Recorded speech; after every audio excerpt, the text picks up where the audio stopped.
In a world where insanity reigns supreme and safety pin manufacturers are running out of metal for the diapers of the leftists, it's comforting to know an ancient, fat, long-haired, bearded reprobate has your mind in mind. Ladies and gentlemen, boys and girls, children of all ages, broadcasting behind enemy lines in occupied California, and despite every attempt by the SHR Media Network to revoke his shameless contract, we return to the bloviating Zeppelin's Berserk Bobcat Saloon. I have come here to chew bubble gum and kick ass, and I'm all out of bubble.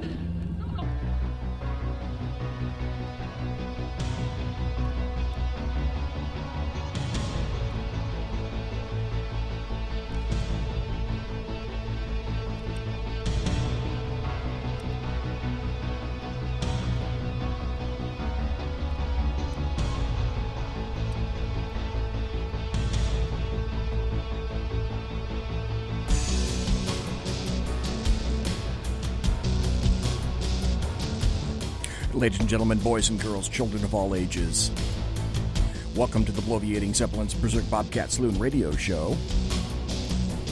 You got a belly up to the bar, we've kept your seat, and it's great to see you back tonight. It's Thursday, March 28th. March is almost over. When I see you guys next week, it'll be next month. March 28th, the year of our Lord, 2019. Blaine is going to be your bartender tonight. He pours with the best of them, and the lava lamp is in fact lighted, which you can see over the microphone to my left, your right. That means that you can watch the show on the Redcon 1 Media Network.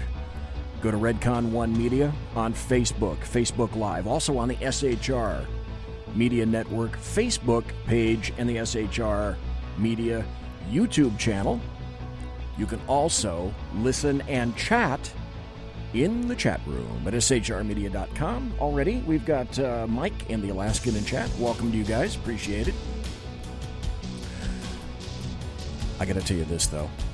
We don't water our drinks, just like we don't water our conversation, politics, religion, crime, culture, economics, race, sex, science, law. We talk about it all right here at the saloon. Nothing is sacred. The speech is free, but the booze is not. All that we ask is that you flush the toilet. Jiggle the handle.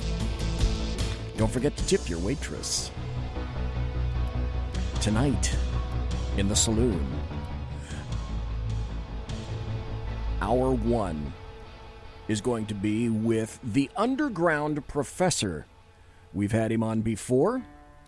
That's Professor Michael Jones, who is a con law scholar, a constitutional law scholar. We've had him on before. And I wanted to have him back specifically to reintroduce him, so to speak, to the new Redcon 1 listeners. And again, thanks to Big Sarge for allowing me to Bigfoot his Facebook page and simulcast the show on SHR Media's Facebook page and also Redcon 1 Media, their Facebook page as well. So welcome to everybody there. Welcome to everyone listening live. Welcome to everybody who plays this in podcast, because I get a lot of people who play this in podcast. Also to the truckers of America. You keep America moving, and thanks for listening to me live. A lot of folks listen to me in podcast. Thank you very much for that. Greatly appreciate it. In the first hour, as I indicate, we're going to have Professor Michael Jones on. I'll be calling him up in just a minute or so. In the meantime, in hour two, and I guess, darn it, you're just going to have to wait for it, two stories broke. One of them was a large story that broke over Fox. Another one is a story that I had to dig for. But it's not, I can almost guarantee you, it will not be released, I don't know, maybe tomorrow or the next day in the mainstream media. The American media maggots are going to make sure that information like this doesn't get out. And it has to do with the state of Illinois and a particular case that's involved in the state of Illinois. Kind of a bombshell, I believe. And I will tell you about that at the beginning of the second hour. But for the first hour, we're going to have Professor Michael Jones on, And with luck, crossed fingers, because you know how technology rolls with Please me. leave your message for 81. Okay. Let's try that once more with feeling. There we go. Now we're getting a ring. Anyway, Michael Jones, are you there, sir? Are you there, sir? Okay. All right, that went away. Let me try one more time.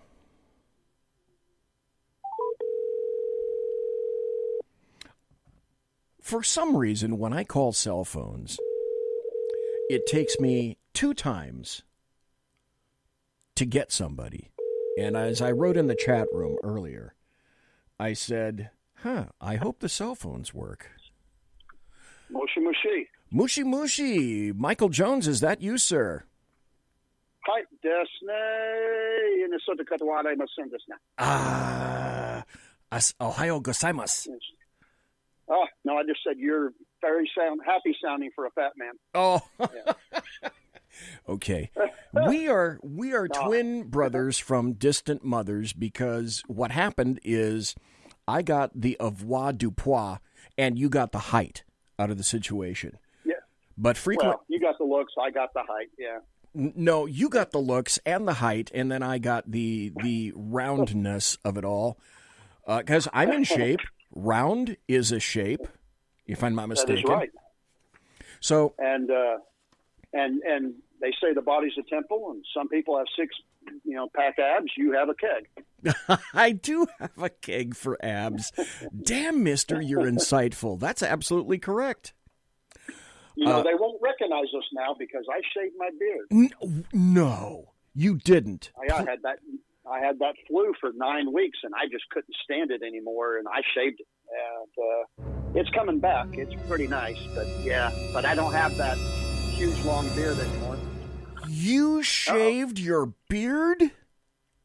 Yeah, the one thing I thought I'd never do in my life again. I'm devastated. I'm absolutely devastated. Okay, folks, this is... it'll only take you a couple of years. Folks, this is Professor Michael Jones, and I wanted to have him on tonight because I'm on a secondary network. I'm on the SHR Media network, and I'm also on Redcon 1 Media. And the people at Redcon 1 have not heard of Michael Jones before. They don't know who you I are. Like him. And I do too. He's one of my faves. And they haven't heard of you. They don't know what you do, and they don't know why they need to listen to you. And I'm going to provide all that information to the host of New People tonight and introduce you to a whole host of new listeners and watchers, because I'm being videoed. We're simulcasting on 2 networks, and I'm also on Spreaker as well. So I want to welcome Professor Michael Jones to the show. Now, the dealio is that Professor Jones is basically a constitutional law expert and scholar. He's been teaching for quite some time. Used to have his own show, which was all about constitutional law. And so if I have any questions about the U.S. Constitution, and I know exactly where I can go, and I do have some very salient questions tonight. But because this is the first time that you've been on Redcon 1, what I'd like to do is have you just introduce yourself, tell folks a little bit about you, where you're from, that kind of thing. But before we do that, though, do you have any social media or any sites that you'd like to talk about right now to promote? Because now is the perfect time. Everything got shut down. In the last year, I haven't renewed or done anything. Okay. I have fallen off the grid. Can you believe that? Literally fallen off the grid. That is very sad. That is very sad. Yeah, well, I'm actually putting my ancestral home, which we've had. There's been 4 generations lived in this house, and I'm putting it up for sale, and I'm going to move to Utah, and and under the threat that my daughter said she'll start having grandbabies if I'll do that, because she's afraid, with everything going on with me, that health-wise, that she can't monitor me, so she wants me to move up to Utah, and so I'm going to do that, and with the promise that whatever I get to put a studio in that place and start my show up again. So eventually, this is all going to come back, but not until I move and do all that nonsense. Well, that would be beautiful. And I had 9 weeks of flu, and about 3 weeks ago, a very lonely and rejected brown recluse found love in my crock of my arm and hit me 3 times. God. Yeah, and so I've had to deal with the flu, my back being out, and then a brown recluse thing. And when I got up out of bed one day, a few days ago, I fell and hurt my hip. So now I'm on a cane and can barely walk. So it's been a pretty violent year so far for me. God, and it's only March. It's almost April, but my God, only March. Well, you're in Texas right now, if I'm not mistaken. That is true. I'm in God's country still. I haven't moved or anything. I'm still in my little 5 acres, out here in the middle of nowhere. Well, if you would, tell folks a little bit about yourself. Where were you born and raised, that sort of thing. And also, because it's very important to the topic tonight, also your education. Well, I was born a black sharecropper's kid. I know that. Yes. Like a poor Steve black Martin. child. And yes. I got better. But, I'm kind of like the opposite of Michael Jackson. He died. He was born a small black boy and died a rich white woman. Essentially. So I'm kind of the opposite. But, okay, seriously, I was born in Roswell, New Mexico, of all places. I don't know if I've ever told you that. No, I did not know. Yep, I was born right after the Roswell incident. No, can neither confirm nor deny any coincidental materials there. Okay. And for those who don't know, that was 1947, because I just happen to know the Roswell incident. You want to hear something strange? About that? No, you want to hear something strange about that? Always. My dad was at Roswell Army Airfield in 1947. I didn't discover that until the late 80s, early 90s. And also, the thing that was kind of weird that I'm still attempting to assemble how this occurred is we lived on base at Wright-Patterson Air Force Base, where allegedly the bodies and the materials from the Roswell saucer crash in New Mexico were taken. And apparently I was living right on top of, people were saying it was Hangar 18, but it's actually Building 18. Building 18, yeah. It was just a strange conglomerate of circumstances. But I found that very interesting that you were born in Roswell. Well, we have some more ties, too, because my uncle was a policeman, and he was first on scene at the Roswell incident. Wow. And to his dying day, he would not talk about it. He would not confirm, deny. He wouldn't nudge or wink or anything, any information. Whatever they said to him stuck, and he died without revealing any information about the Roswell incident to family. It was also funny about that you mentioned that, because my dad passed away in 2009 at the age of 88. And it seemed that he was a bomber pilot at the 8th Air Force in World War II, survived all his missions, came back, began teaching people as an instructor pilot in B-25s, which is really weird because he flew B-17s and they made him instructor pilot in B-25s. That's the Air Force for you. That wasn't strange back then. I don't know. That seems really weird to me right now. In any event, it seems as though he followed this kind of thing all through his career. It was just... And I began to associate Roswell with him, and I began to ask him questions, especially after he went into the hospital for a major surgery the first time. And just like your, you said uncle? Yeah, uncle, great uncle, great uncle, something like that. Yeah. Just like your uncle, I began to, because Dad was medicated. Dad was seriously medicated, and I thought, if there's a perfect time to ask Dad about something like this, I started to prod him a little bit about Roswell. And even though he was on whatever the hell he was, he would not say a thing. I knew for a fact he was in Roswell. He acknowledged that, but I started to ask him other questions. He wouldn't say a thing. That's part of that generation. You will find anybody that actually was involved in the Roswell incident hasn't talked. So anybody that does talk, you can automatically assume had nothing to do with the Roswell incident. It's kind of like, those of us in special ops. You go to a bar and everybody seems to be a Navy SEAL, and you can pretty much be sure that none of them are. Yeah. It's because those that are in special ops, we just don't talk about it. We don't give details, unless you're, a fellow member of the community, you don't talk about it. That's a perfect transition for. First, let me go this way. You were where did you get your education? Where did you go to university? Well, there was a lot of cereal boxes and decoder rings involved. Okay, as there should be. Yeah, I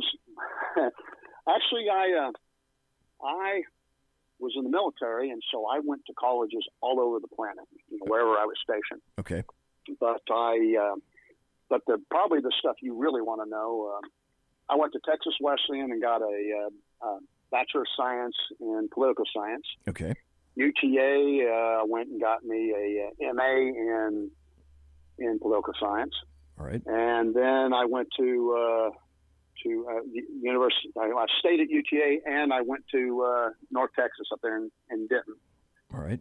And I went and I've never completed a dissertation, but I have taken enough classes to have. If I finished a dissertation, I'd have a PhD in history, government, and in philosophy. Okay. And I chunked all that because I wanted to go get one in theology. and then life happened, divorces and divorce, and the rest of it, and just never went back. Kind of sad, but anyway, I have enough for 3 PhDs. And they call it ABD, all but dissertation. And the all reason that means is I just didn't write a book explaining my crackpot theory on something. The reason I wanted to emphasize that is when I speak to you and we get into some topics about the Constitution and some other aligned topics, I want people to understand that when I'm talking to you about things like this, you are highly intelligent, you are highly informed, and you are highly educated. And it is upon all of that I predicate all these questions, and the reason that I really enjoy having you on the show all the time. Now, you mentioned the military, and I know for a fact you served in the military. You mentioned special operations. I'm not going to ask you about that, but can you give sort of an overall background of your service in the military? Well, roughly I spent 10 years, 9 months, 15 days, and 8 hours in the Air Force. Okay. And I was in electronic warfare and started off my career in RC-135s, reconnaissance, Burning Wind and all those, and Rivet Joint Rudder, and then I finished up Burning Wind, and these are some names I haven't used in so long, I'm not sure I'm getting them right. EC-130s, the electronic countermeasure planes. Right. And that was the bulk of my career there. And went all around the world, constantly TDY somewhere, and spent a lot of time in Asia and Europe. And what else? I did that whole Panama thing when we went after Pineapple Head, as Rush Limbaugh calls him. Right. And I did a few other things. I went to Desert Shield, and Desert Storm. And then I got out in November-ish of... what was it, 91? Yeah. Okay. After all that, decided to call it quits because I had a brand new baby girl that was born in March of 91, and decided I kind of wanted to live long enough to see her grow up. I thought she deserved to have a dad, so I got out of the military, hung up the dangerous spurs, and then became a bum. Yes, but a really intelligent bum, and I'm not acknowledging that. You're not a bum. You're a fabulous guy. I got to go back and tell folks about you a little bit.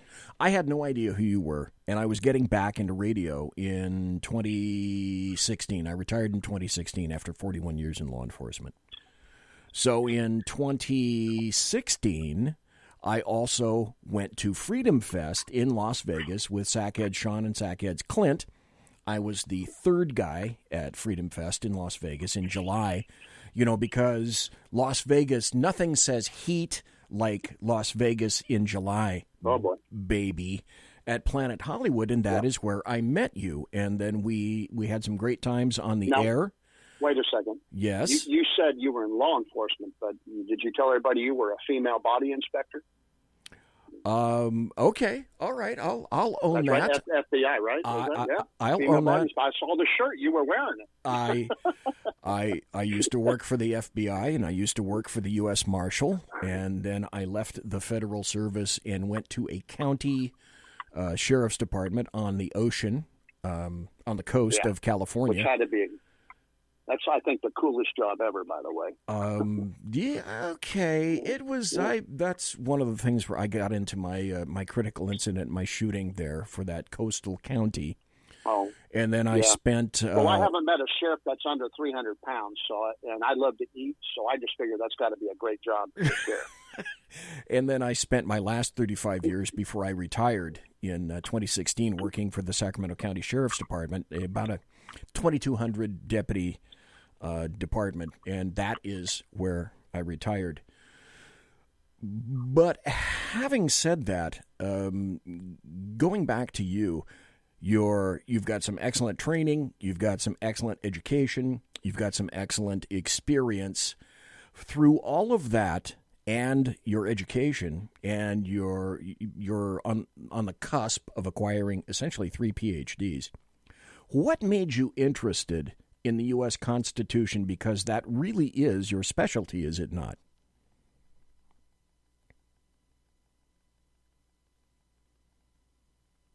Are you there, sir? Okay. All right. Let's try it one more time and see if I can get Michael Jones here. Something happened. Please leave your message for 817. No, I'm not going to let the number out on the air. Let's try it one more time.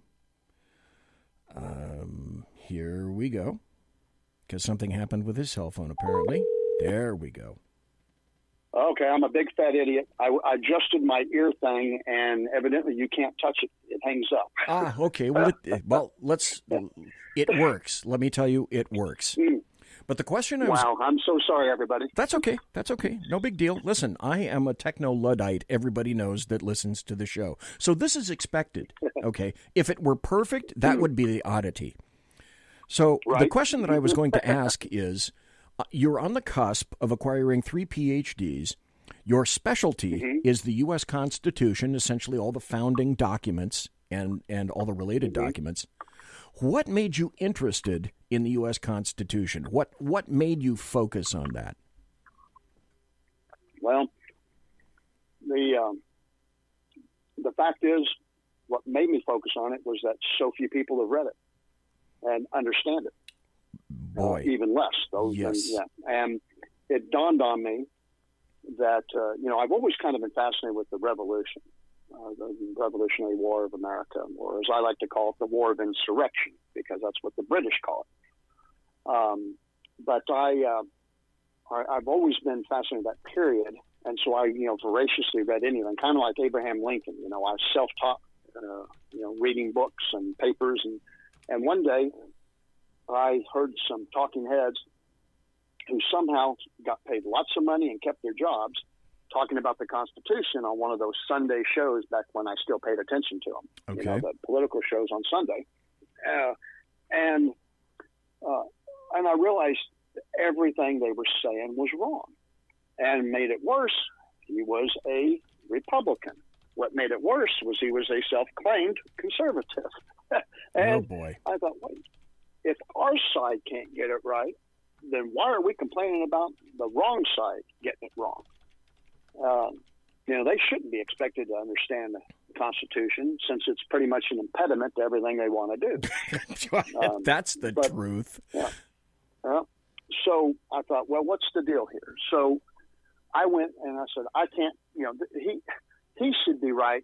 I must have got this wrong. So I went and looked up my information, got my notes out, and pulled out the notes on the constitutional debate and the ratification, debates in the, 13 different colonies and or states, rather, they were states at that time, recognized by Britain as independent countries, each one by the treaty that we signed with him in Paris. And so I started looking at all this stuff and realized, no, I was right. He was wrong. And so I started digging in more and more and figured, maybe our side just needs to be taught. What I found was no one wants to really know the Constitution, because when you do have certain knowledge of the Constitution, it becomes limited and binding, exactly as it was designed to be. But as long as you can throw some words out there and people think you're talking on their side, and you speak in such a way, and this is the beautiful thing about politicians, most of them will speak to you in such a way where you fill in what you really want to hear. They'll say some stuff, but you're the one supplying the ideas. Yes. Yeah. And that's what makes them dangerous. Like all of a sudden the Democrats are constitutional experts on the 25th Amendment. And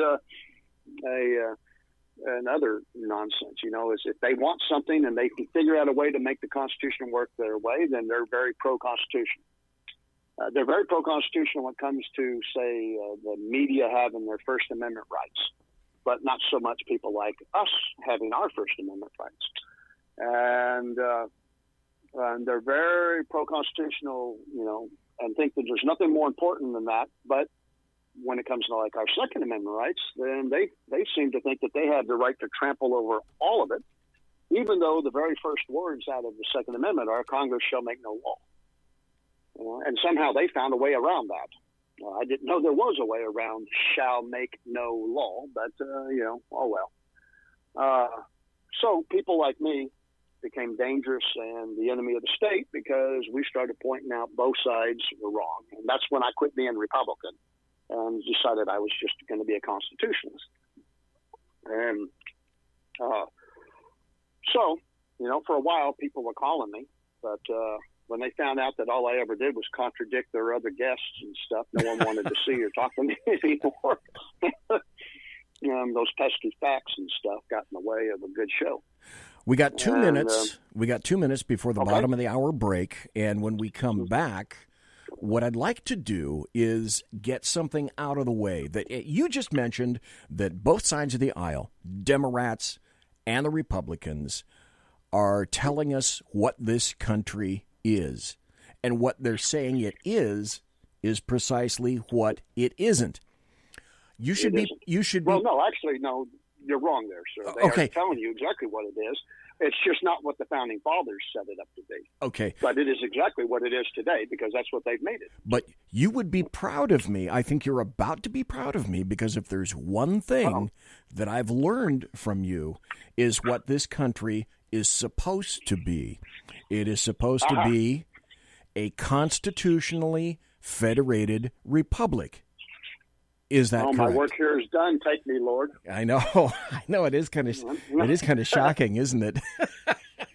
Yeah. And if you poll your audience, you're going to find out that almost none of them, if any of them, even knew that. Yes. So when we come back, we're going to take about a 5-minute break.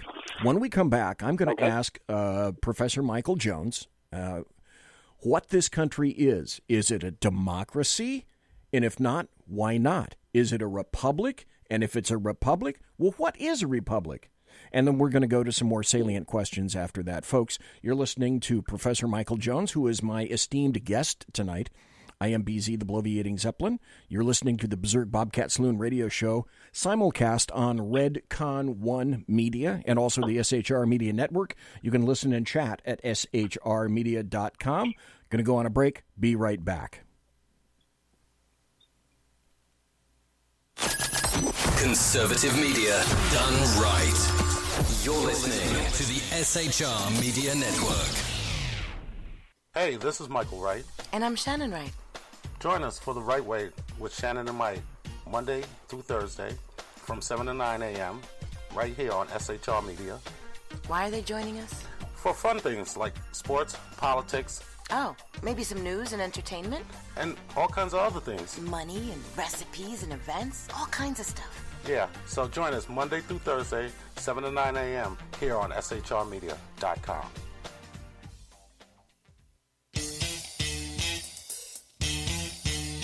From a public locker inside a dilapidated Long Island rail station comes a show designed to piss off liberals using truth, facts, and ridicule. The Lid Radio Show, featuring the conservative voice from the People's Republic of New York, the Lid himself, Jeff Dunitz.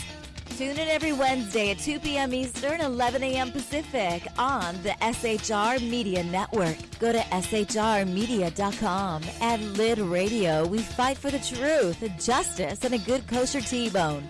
If you don't listen, Hillary Clinton might sneak into your bedroom in her housecoat late at night and blame you for her election loss. It's the Lid Radio Show with Jeff Dunitz.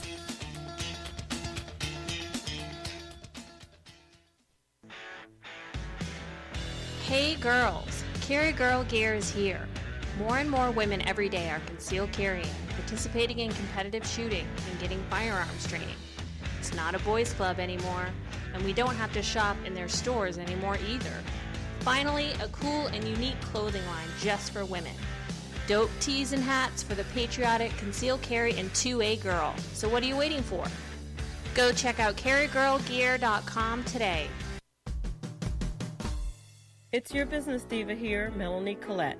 I am inviting you to a front row seat as I discuss some of the most intriguing details of wealth and finance with today's movers and shakers in the world of business. Listen in and discover financial truths on a global, domestic, and household scale. Uncover topics that will impact your wallet today and in the future. Money Talk with Melanie airs Monday through Friday, 5 p.m. East, 2 p.m. West, right here on SHR Media and High Plains Pundit Talk Radio. You can't afford to miss it.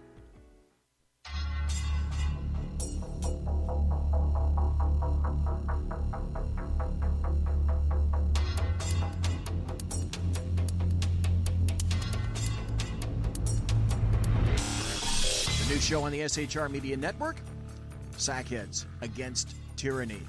On shrmedia.com. Go there quick like a bunny, 11 p.m. Eastern, 8 p.m. Pacific, every Wednesday. Live and direct on the SHR Media Network. shrmedia.com. Be there.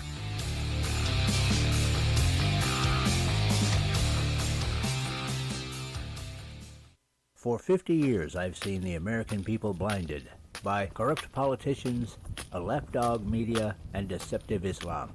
The one thing the elites fear is one man with a cane. I'm Dave Milner.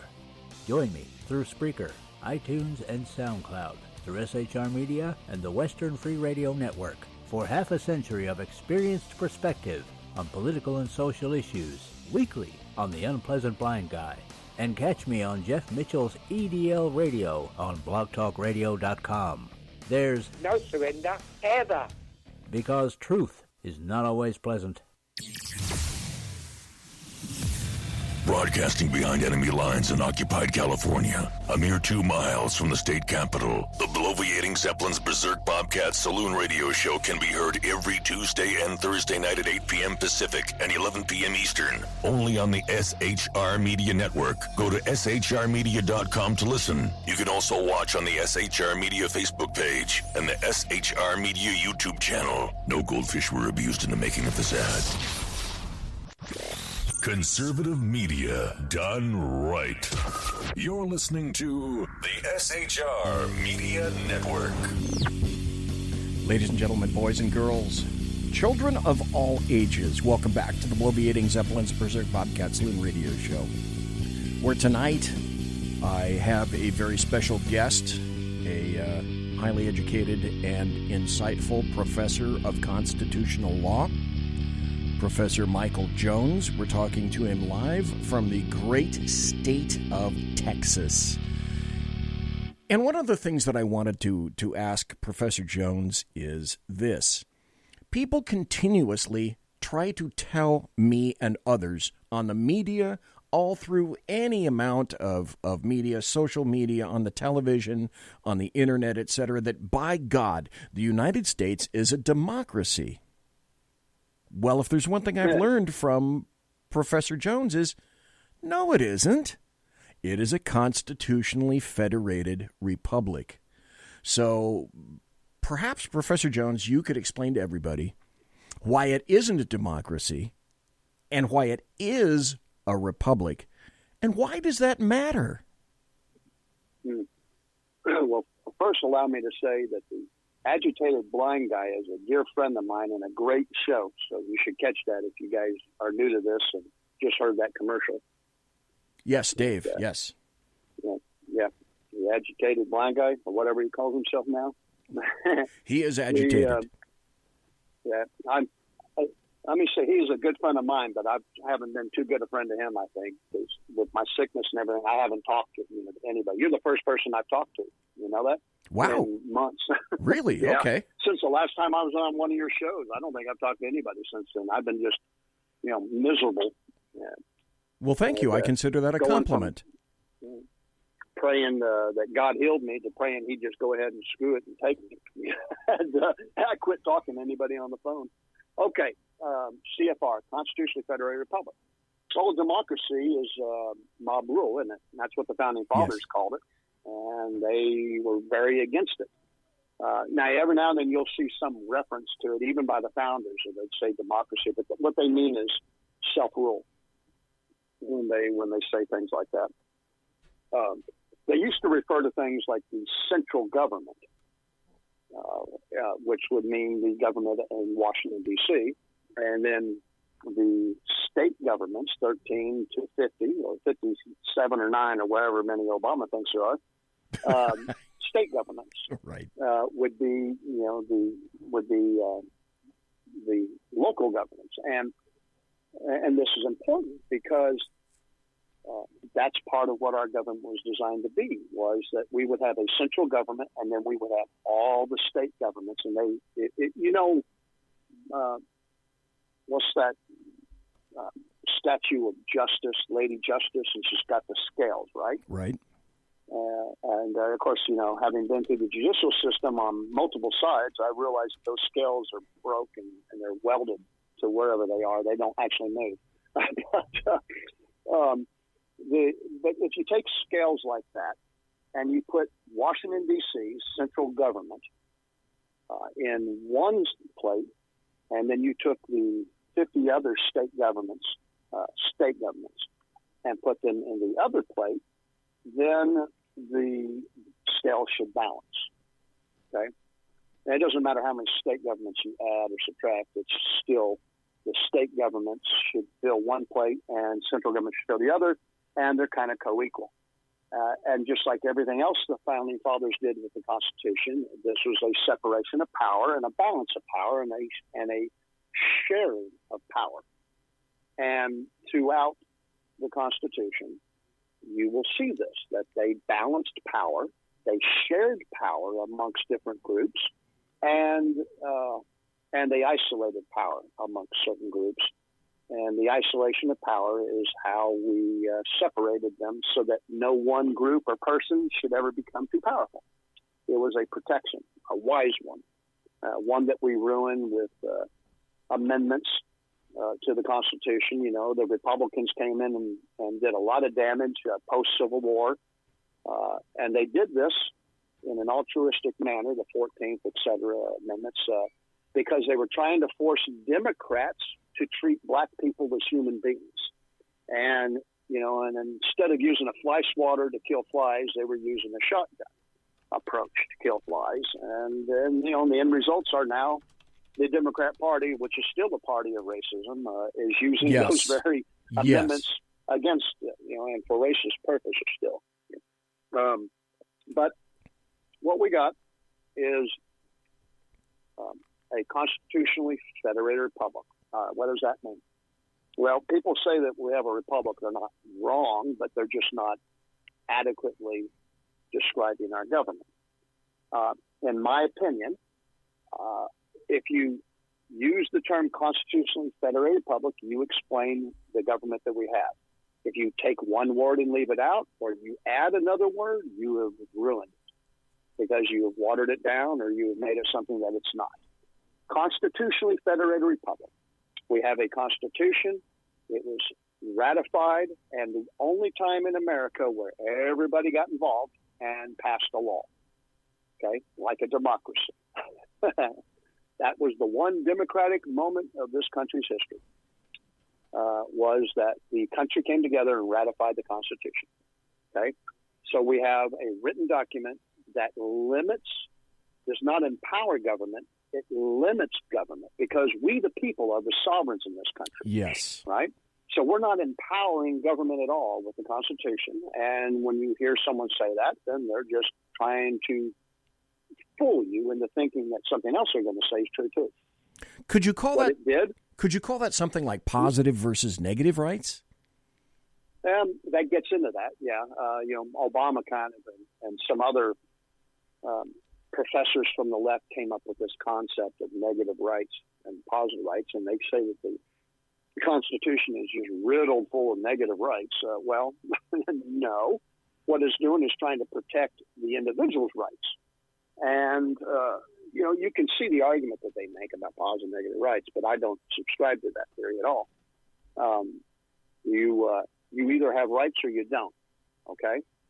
And if it's not a right, then it doesn't matter if you put the word positive or negative in front of it. Like, for instance, it's not a right if you can take it from me, okay? So, like, you have a vehicle, but do you have a right to drive? The answer is no. No, it's a privilege. Right? Right. You have to get insurance. You have to get certified. You have to take driver's training. You do any small infraction, you can get ticketed. You have to get a license to drive. You have to have car insurance. All these restrictions and hoops you got to jump through to get on the road. And in California, don't even get me started. Yeah. So it's a privilege. It's not a right. Now, do you have a right to bear arms? The answer is yes. Yes.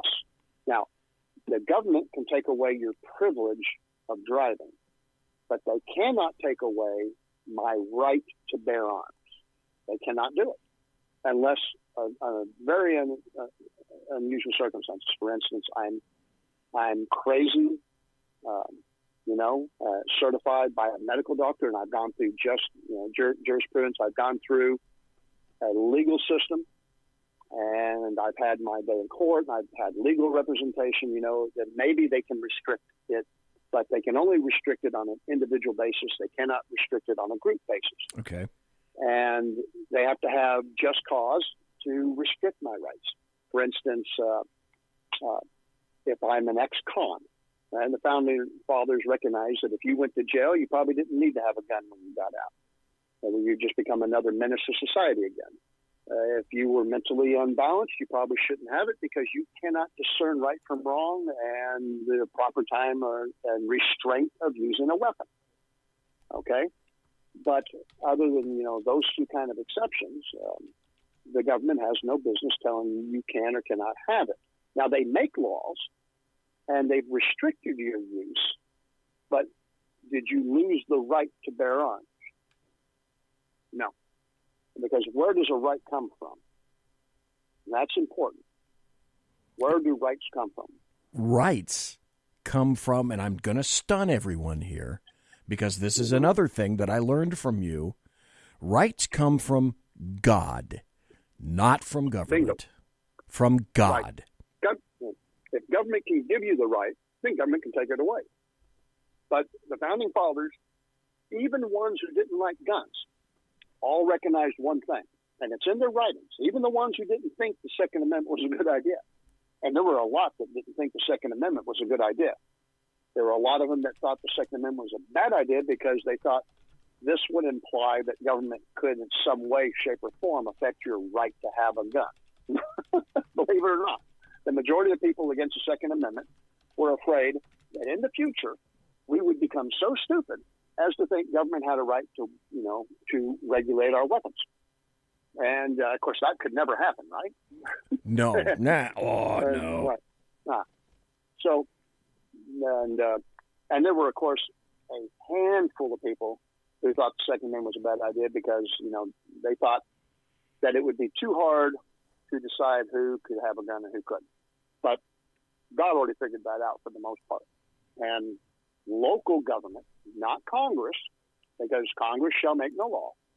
It was widely understood that loco in parentes, that your parent, the closest parent you had, like your mom and dad, or in this case, when they say that, they mean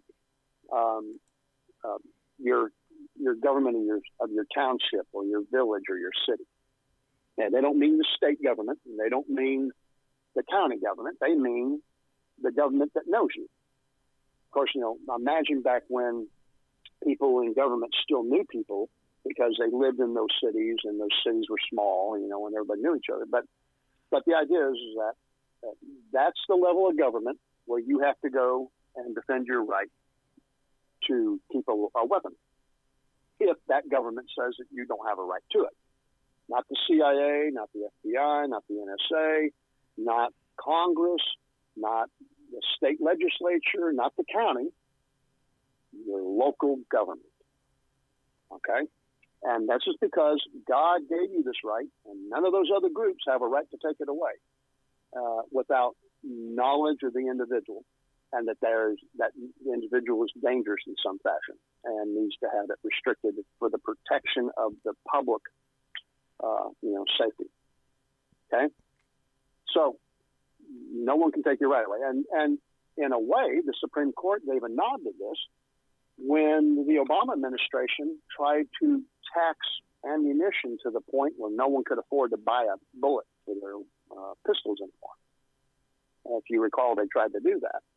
And the Supreme Court came down and says, wait a minute, you have a right to bear arms, and if you ban ammunition or won't regulate and license ammunition makers, or you tax them to the point where they're unaffordable, then you are in effect preventing people the ability to exercise their Second Amendment rights. And therefore, that's unconstitutional, which surprised me that the Supreme Court actually ruled in that way. And I just said something out of habit, which frustrates me, because I said your Second Amendment rights. The rights don't come from the Constitution, as we were just talking about. They Correct. come from God. The Founding Fathers, in crafting the Constitution, merely recognized God's handiwork and wanted the people that came later in government to realize their ability to influence or to legislate things that weren't those rights. And so, I think it's a misspeak to say that you have a constitutional right to this or that, because no, the Constitution merely recognizes those rights, and those rights come from God. And if you empower the Constitution to contain your right to something, then of course government is ruled by the Constitution and therefore can change the Constitution and therefore can change your right. But there is no way that we can pass an amendment to the Constitution, like say people want to repeal the Second Amendment. Well, that won't get rid of your right to bear arms. That would just get rid of the Second Amendment, because your right to have a weapon did not come from the Constitution, and it didn't come from the Second Amendment. It came from God. You follow me? Yes.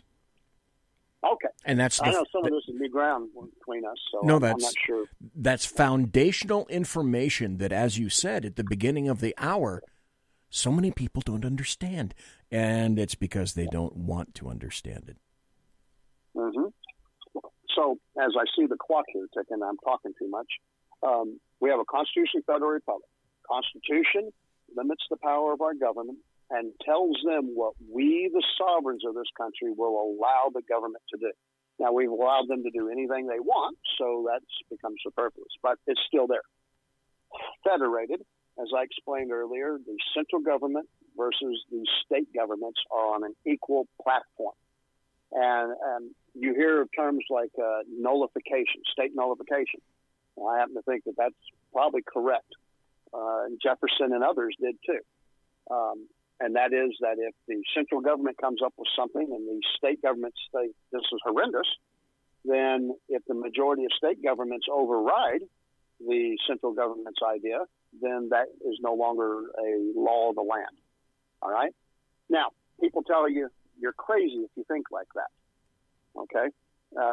I'll go right back to that. Do not let me forget to say something about that. But let me finish the CFR. Okay. A republic. Okay?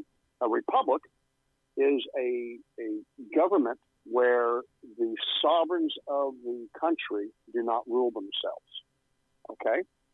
What it means is that we, the sovereigns, we, the people of this country, elect or hire managers, not bosses, not leaders, certainly not masters.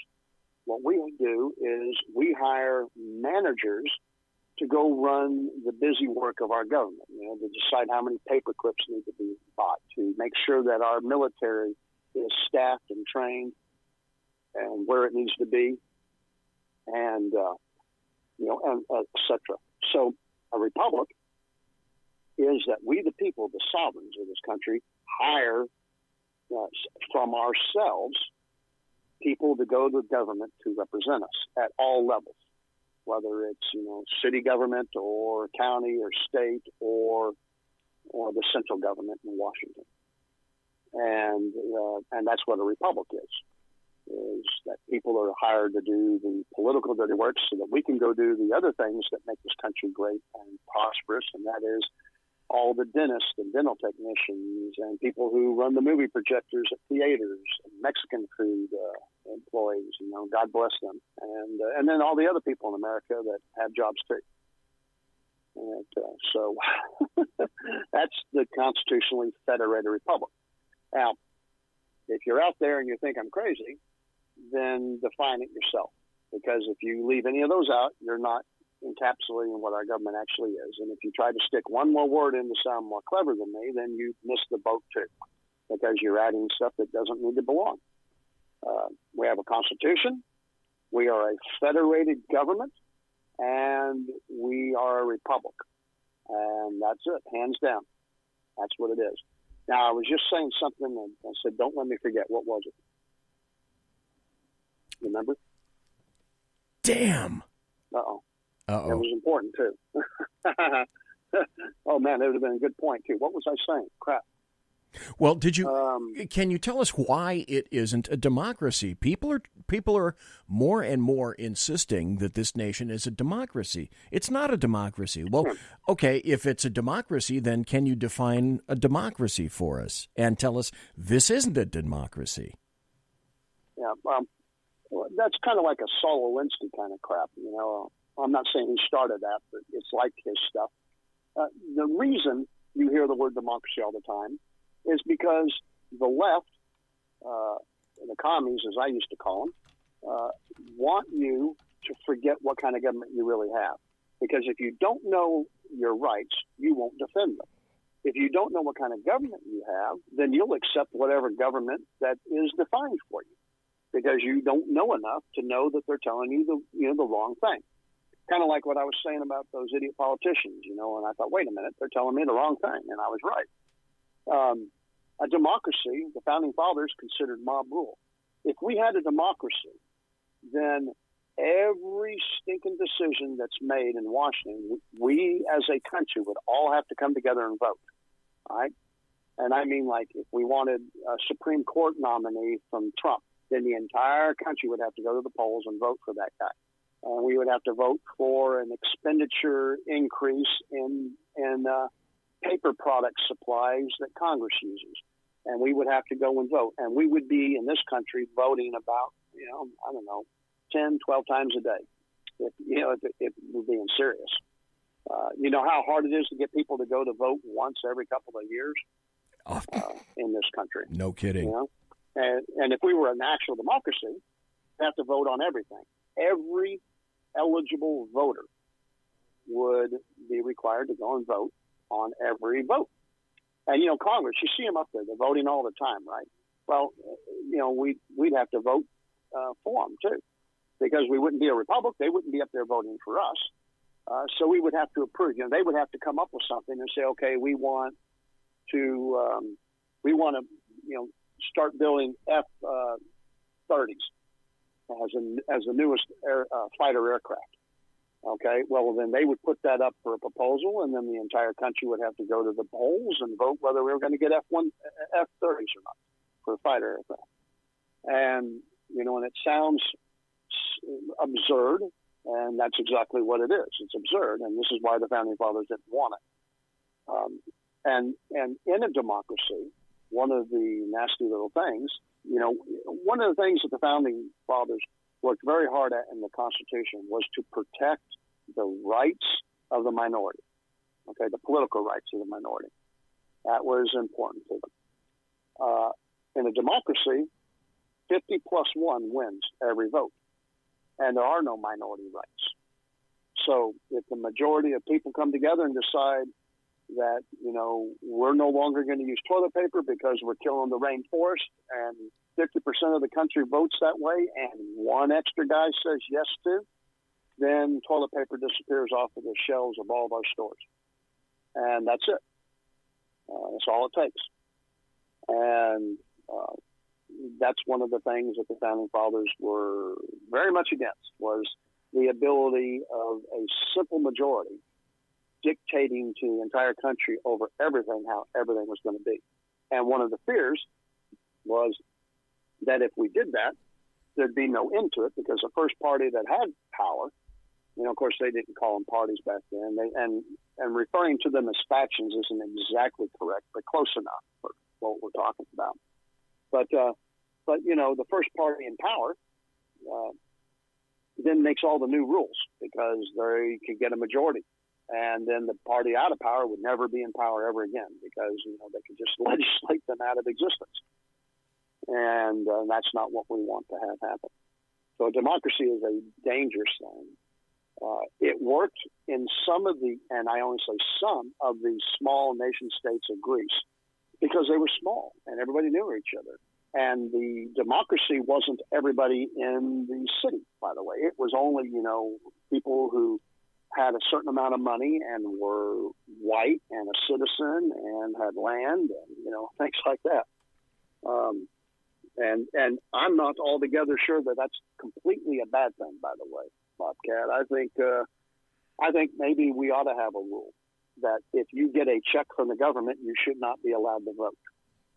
And you should see how that would change our government. Because if they can't buy your vote with welfare, then what good are you to them? The Democrat Party overnight would change everything about its philosophical and moral standings.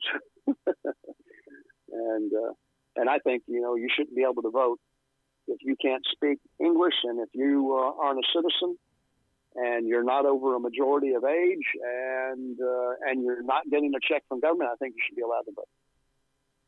Yeah. All right. Golly, there's something I was trying to tell you that was important. I wanted to go back to that. Now I don't know what it is. Ah, son of a gun. Professor you might have to listen to it in replays there, and ask me next time. Professor Michael Jones, let me ask you this. We got about a minute and a half or 2 minutes before the top of the hour. I'm going to take a break.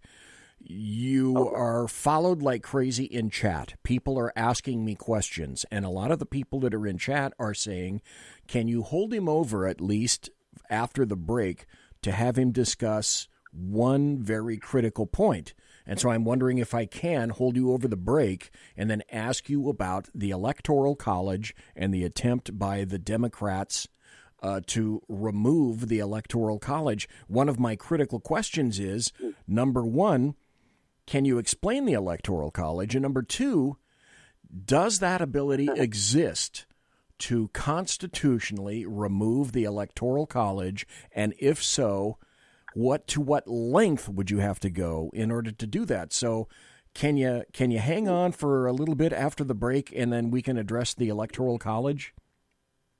Yeah, I'll do that. And let everybody in chat know that I'm single and I love rich, skinny girls. Okay, great. And so, long walks on the beach. Don't you? I'm pretty sure. Short walks. Yeah, short walks. Short walks off long piers? Yeah. Something like that. Yeah, well, that's usually what I end up doing, yes. Okay. Folks, we're talking to Professor Michael Jones, and he is a constitutional scholar. We're going to go to a break, and we will be right back after this, and then we're going to ask him about the Electoral College and why it's critical. We were talking about a democracy. Democracy is mob rule. Well, what happens if you remove the Electoral College? Folks, we're going to be right back. Conservative media done right. You're listening to the SHR Media Network. Hey, this is Michael Wright. And I'm Shannon Wright. Join us for The Right Way with Shannon and Mike, Monday through Thursday from 7 to 9 a.m. right here on SHR Media. Why are they joining us? For fun things like sports, politics. Oh, maybe some news and entertainment? And all kinds of other things. Money and recipes and events, all kinds of stuff. Yeah, so join us Monday through Thursday, 7 to 9 a.m. here on SHRmedia.com.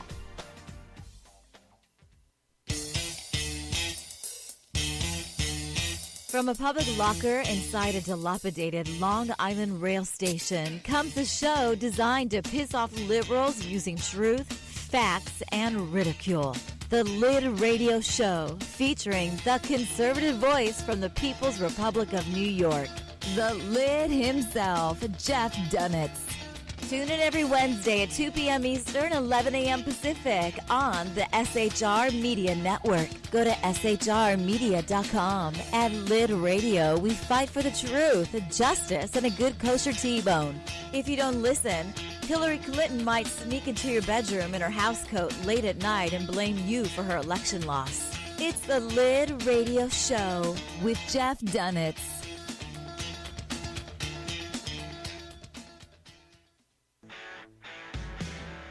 Hey girls, Carry Girl Gear is here. More and more women every day are concealed carrying, participating in competitive shooting, and getting firearms training. It's not a boys' club anymore, and we don't have to shop in their stores anymore either. Finally, a cool and unique clothing line just for women. Dope tees and hats for the patriotic, concealed carry, and 2A girl. So what are you waiting for? Go check out carrygirlgear.com today. It's your business diva here, Melanie Collette. I am inviting you to a front row seat as I discuss some of the most intriguing details of wealth and finance with today's movers and shakers in the world of business. Listen in and discover financial truths on a global, domestic, and household scale. Uncover topics that will impact your wallet today and in the future. Money Talk with Melanie airs Monday through Friday, 5 p.m. East, 2 p.m. West, right here on SHR Media and High Plains Pundit Talk Radio. You can't afford to miss it.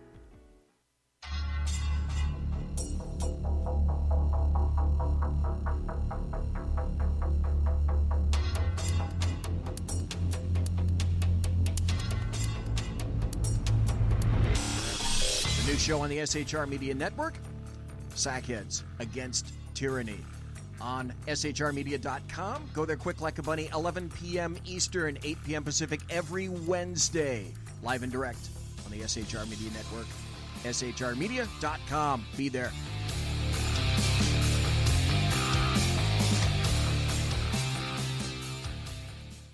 For 50 years, I've seen the American people blinded by corrupt politicians, a lapdog media, and deceptive Islam.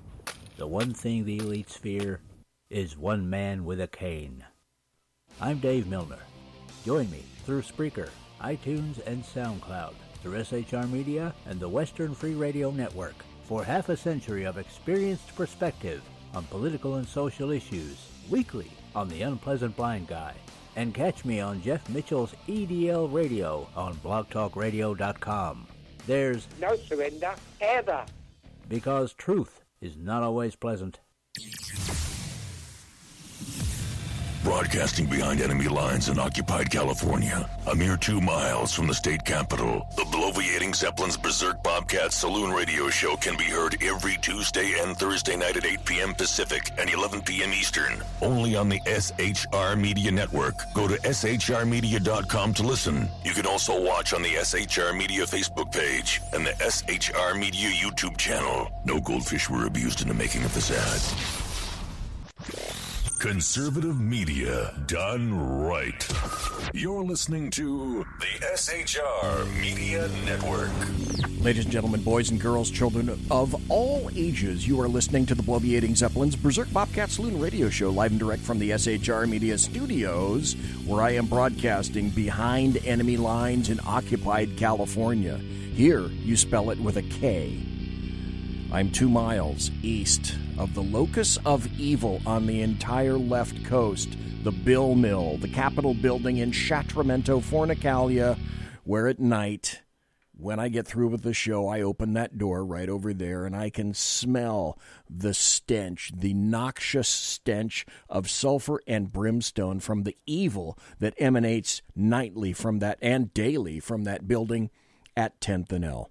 Folks, we are talking to Professor Michael Jones.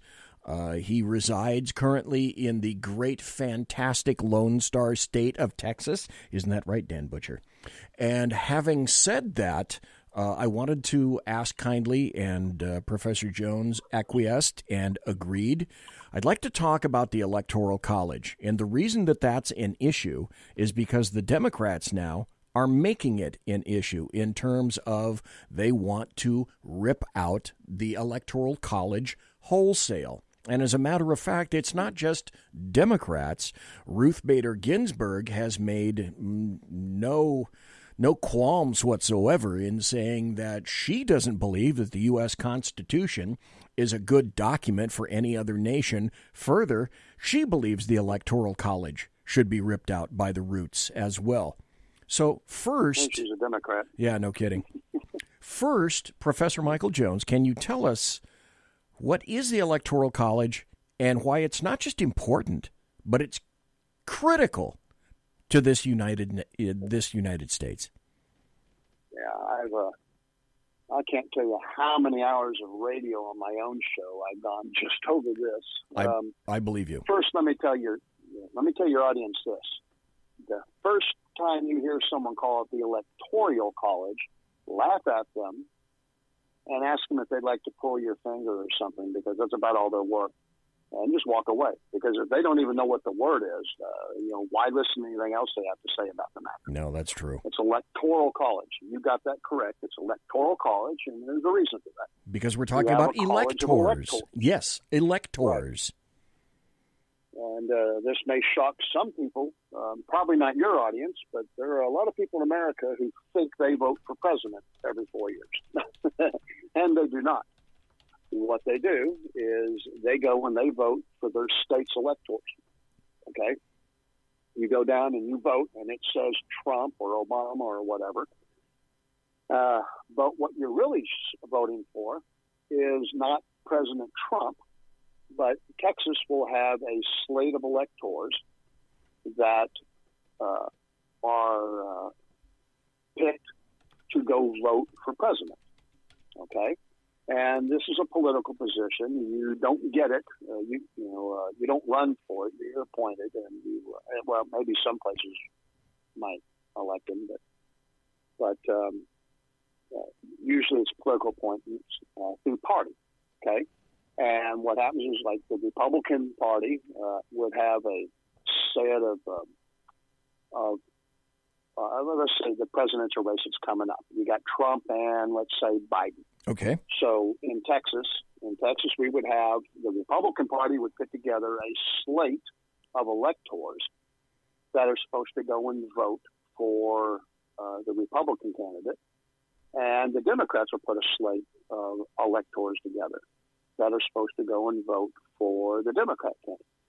All right, and then depending on who gets the popular vote in Texas, then that slate of electors is elected, and they go to vote at the state capitol on a certain day. And I used to have all those days and things memorized. If that's important to you, go look it up, because it's there. But, okay. And every state's got a slightly different timing and framing and stuff because of travel and stuff. Like Texas had a much larger window of travel time because it takes, today 2 days in a car to cross Texas. So, you can imagine back when it was a covered wagon or a horse, you had to give them ample time to cross the state to get down to the Capitol. And anyway, and this is why there's those delays. People think, why are we elected? Why isn't it just happening now? Why do we have November election, but it doesn't happen until January? Well, that's because it took the electors time to get to the capitals and vote, and then the states would then certify the vote and send it to the vice president of the United States, whose job in the Senate is to read out those votes and to certify the next elected president, which a lot of people may not know. They think the vice president doesn't have anything to do, but that's one of his jobs. And then, now that took time, so that's why we have the time from November to January. A revision of that may be in order, with the speed of technology today, but tradition speaks too, and I'd be okay with either. If there was a good, sound reasoning for changing it, I'd be acceptable to it.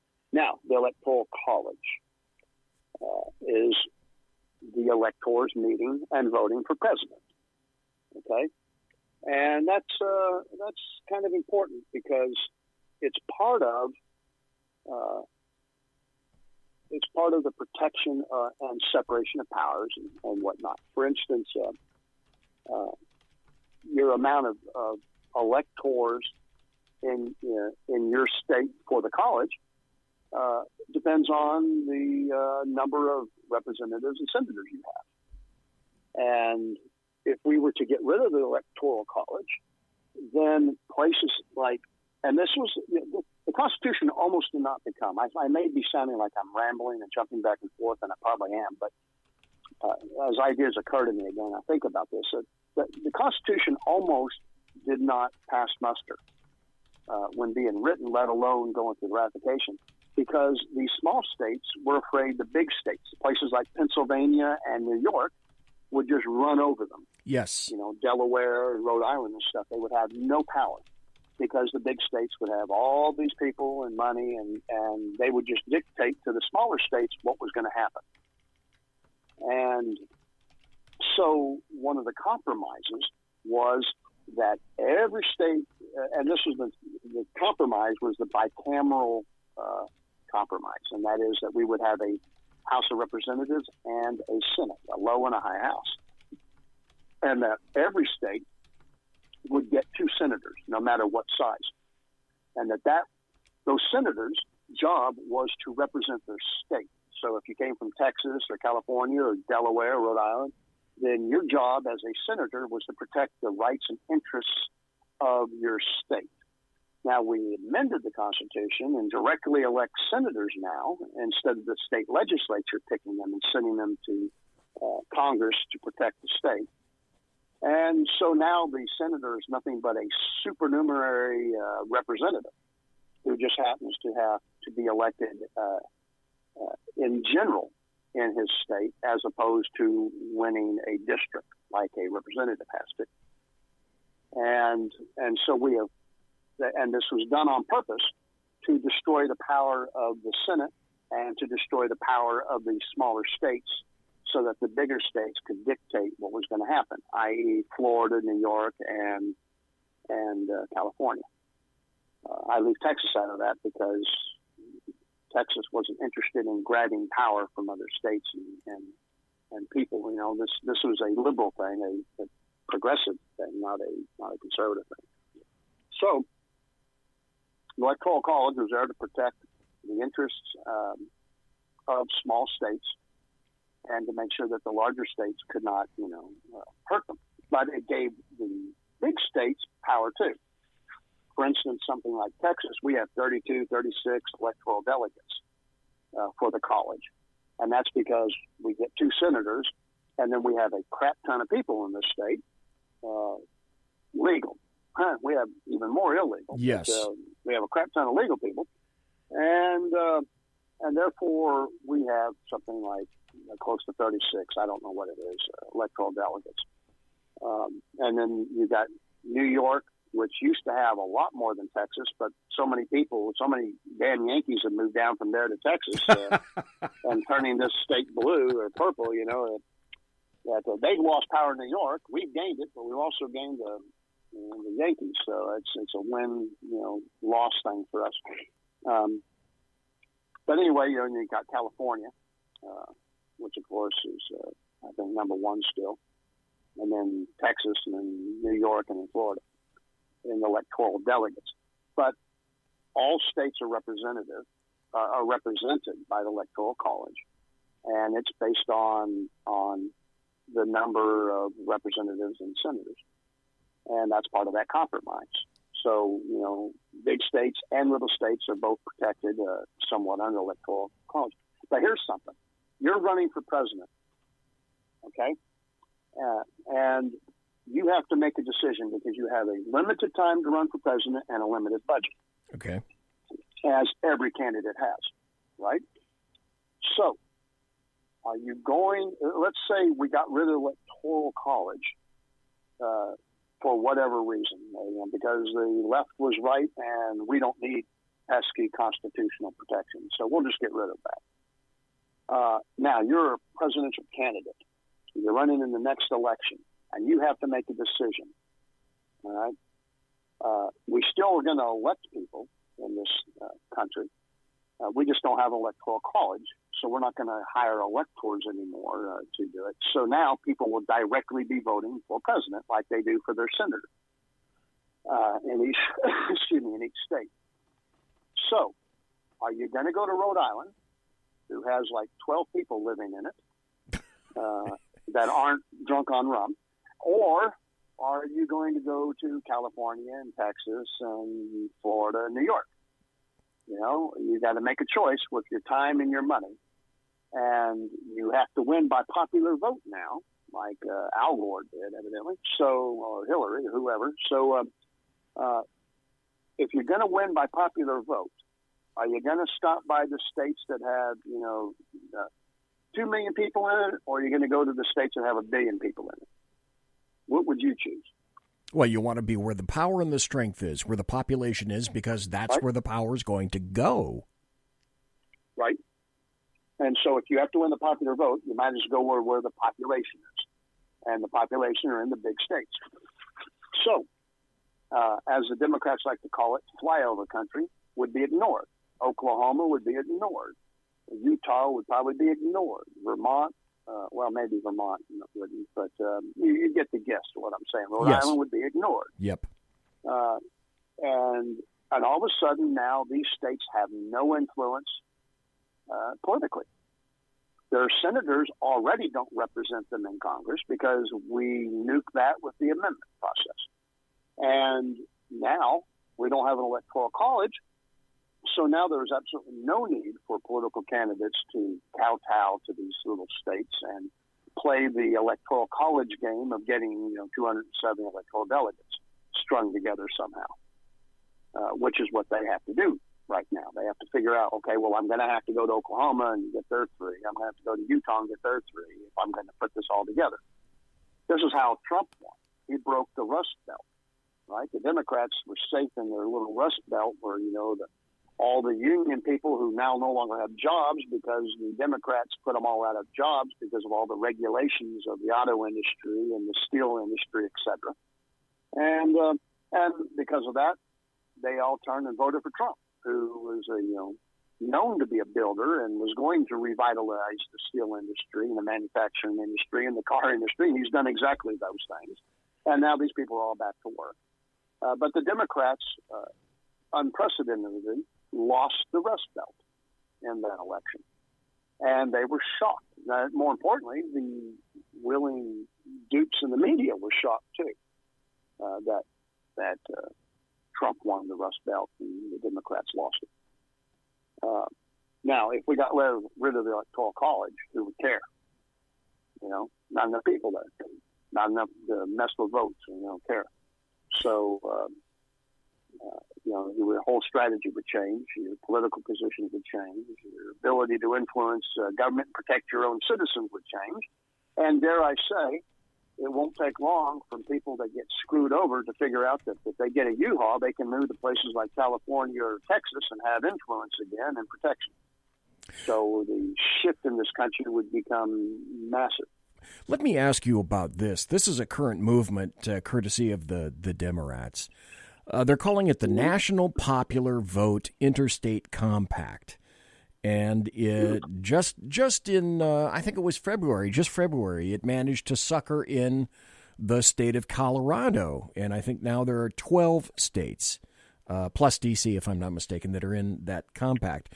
The deal with that is that what they want to do by this is it calls on the state signatories, whoever attends and signs on to this thing, to pledge their electoral votes in presidential elections to whichever candidate wins the national popular vote. So we know the Democrats are doing this. We know why they're doing this. One stat that I want to prove, that I want to point out to people, and that I already wrote about in the chat room, is the presidential election has only been decided by the Electoral College in five instances. That's it in the entire history of the United States. However, this is what the Democrats are crapping car parts behind. It occurred with George Bush in 2000 versus Al Gore, and it occurred in 2016 with Donald John Trump, the guy with the dead orange cat on his head. Those are the two out of only 5 instances that they're complaining about, so they want to turn everything upside down because of those specific incidents. So, that having been said, is that compact constitutional? Can they do that? Can they get away with that? Well, I do not believe it is constitutional. We have a system in place, and the candidates all run on that system. So Al Gore and Hillary Clinton knew that they had to win the Electoral College, not the popular vote. Yes. And so to cry foul at the end is to say, I want the rules changed because I didn't get my way. Boo-hoo. And there's a reason why that happened, by the way. And this is, I think, another way of showing that God exists. Because if you look at the electoral map, the entire country is red. Well, first red. It used to be blue. Republicans were blue and the Democrats were red until they got tired of being associated with communism. Because they're communists and they want socialism, right? And they got tired of being associated with that, so they changed the media. I forget which president was. It was Reagan. It was Reagan. All of a sudden, Republicans became red and Democrats became blue because Reagan was talking about the Red Scare and the Russians and building the military. And red is associated with communism. And all of a sudden, the Democrats are like, we don't want to be red.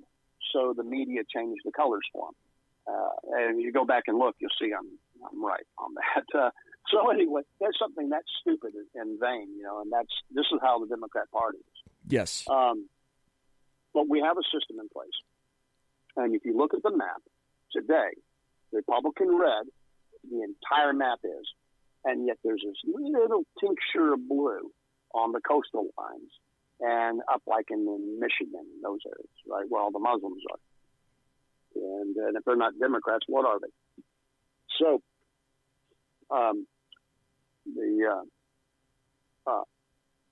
this is why they're worried, because they can't win all of the people's votes in all of these states in this country. Say 40, 45 states. They can't win. But they can win the ones that are just jam-packed full of libtards. And they can't figure out how to get the libtards to go out into, flyover country, because the libtards all want to live in New York and Boston and California and Oregon and Seattle, Washington state. And so they can't get the libtards to move out into the flyover country, so they can't win the Electoral College. And the Electoral College is the majority of the states of this country are saying, we want this person for president. The popular vote, because all of these people are stacked up in these high-rise apartments, and skyscrapers or whatever you guys call them, in New York and California, And if you take New York and California out of the picture, they don't win the popular vote. As a matter of fact, I think if you just take Los Angeles out of the Electoral College from the last election, I think if you just remove LA's votes, the Democrats don't win the popular vote. It's just that small. It's funny. And this is what they're whining over. Yeah. It's funny you should mention that, because I happen to be looking at a story regarding the Electoral College where the mass of the states that are in blue, which is the bulk of the states, have a smaller population than L.A. County.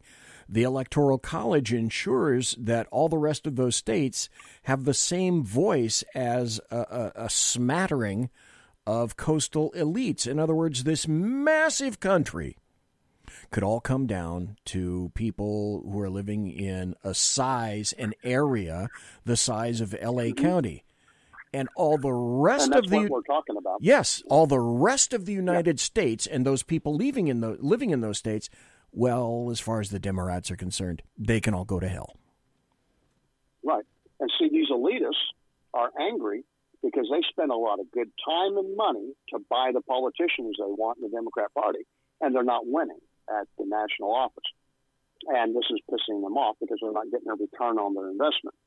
And this is what's prompting the move to get rid of the Electoral College, because it's protecting us exactly as it was designed to do, to keep a handful of the elites in this country from determining the rest of us how we're going to live with our legal representative government, which we hire as managers, not as overlords and masters, which is what they've become.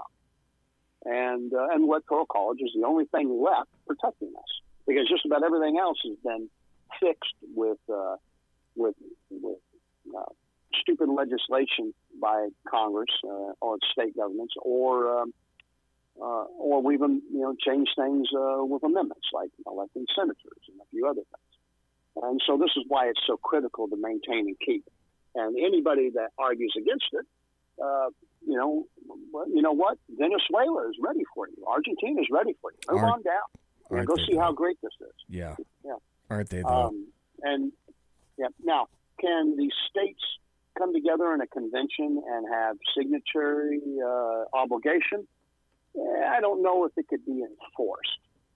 Maybe. But the only way it would happen is if, say, Colorado, because you mentioned that one, goes and signs this and then obligates its electoral delegates to do the same. Now, here's the deal. If the Democrats are in charge of Colorado, but Trump wins the popular vote of Colorado, then the Republicans send the electoral delegate slate, not the Democrats. And if the Republican slate of electors, they don't, they're not Democrats. They weren't part of the signatory obligation. I don't see how the state could force a political party, especially a minor political party, to accept the will of the majority party in a situation like this. Because, the Constitution clearly has very few rules about elections. The states get to decide most of it. But in this case, the Electoral College is in there, and it's kind of in writing. And I don't see how legally the Democrat Party could force the Republican Party to instruct its delegates to vote for the Democrats, is what you would be having them do. You see?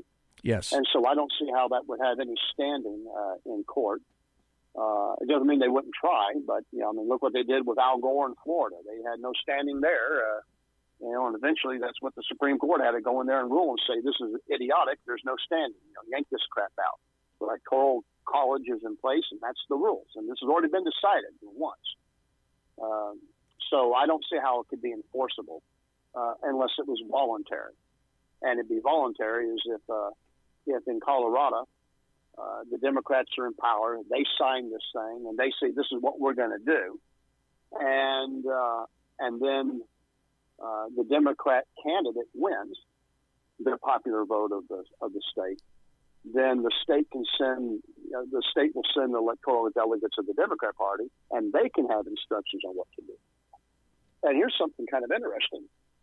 I think there are a few states that have rules on their electoral delegates. For instance, some of these rules are like the first vote or the first two votes, you will vote the way the state voted. Say for Trump, right? And Texas. So our electoral college goes and votes. Well, the delegates and electors must vote for the president the first time for Trump, and maybe even the second. I don't remember what the rules are, and every state has a little bit different. Excuse me. But they have instructions, right? But after that, an elector is free to vote their conscience. All right, and this stems all the way back to Thomas Jefferson, which may be one of the 5 times the Democrats are listing as electoral college deciding things, even though it was a vote in Congress that decided it, not the electoral college. These votes, people were locked in, and then they were given permission to vote their conscience after so many rounds of voting and deadlock and whatnot. And it wasn't until John Adams made that compromise that Jefferson got in. There's so many questions that I have for you. We're at the bottom of the hour. I'm going to have to take a break. Professor Michael Jones, who we've been listening to for an hour and a half now, and I thank you very kindly for your extra time. Would you be willing to come back, sir? Because I have a ton of questions for you, especially for the folks at the new network, because they've been asking a lot of questions in the chat room, too. So... yeah, call me next Thursday. I'll do it. Okay, great. All right. Bingo. There we go. Okay. It's set next Thursday. All folks, this is Professor Michael Jones, constitutional scholar, knows his stuff about the Constitution. I have a ton of questions left. And if you have any questions that you'd like me to ask him, ask me in chat right now, and I'll make sure that I write them down and I note them. And so thank you ever so kindly for staying up so late, sir, because let's see, right now it's after 11:30 where you are right now, isn't it? Yeah, it's 11:30. And you assume I'm awake. I actually went to sleep about 40 minutes ago. Okay. All righty. Folks, this is Professor Michael Jones. Thank you ever so kindly for being on here tonight. We're going to take a break, be right back, and then have I ever got some stories for you. Folks, don't go away. Conservative media done right.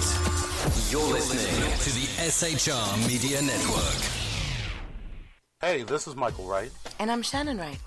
Join us for The Right Way with Shannon and Mike, Monday through Thursday from 7 to 9 a.m. right here on SHR Media. Why are they joining us? For fun things like sports, politics. Oh, maybe some news and entertainment? And all kinds of other things. Money and recipes and events, all kinds of stuff. Yeah, so join us Monday through Thursday, 7 to 9 a.m. here on SHRmedia.com.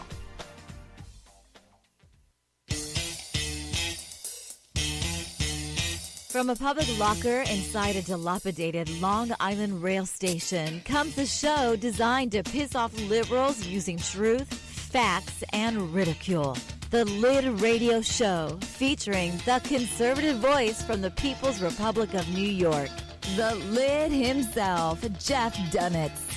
Tune in every Wednesday at 2 p.m. Eastern, 11 a.m. Pacific on the SHR Media Network. Go to shrmedia.com. At Lid Radio, we fight for the truth, justice, and a good kosher T-bone.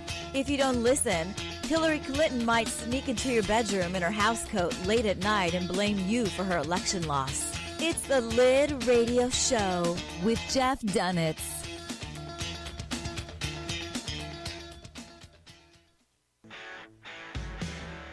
Hey girls, Carry Girl Gear is here.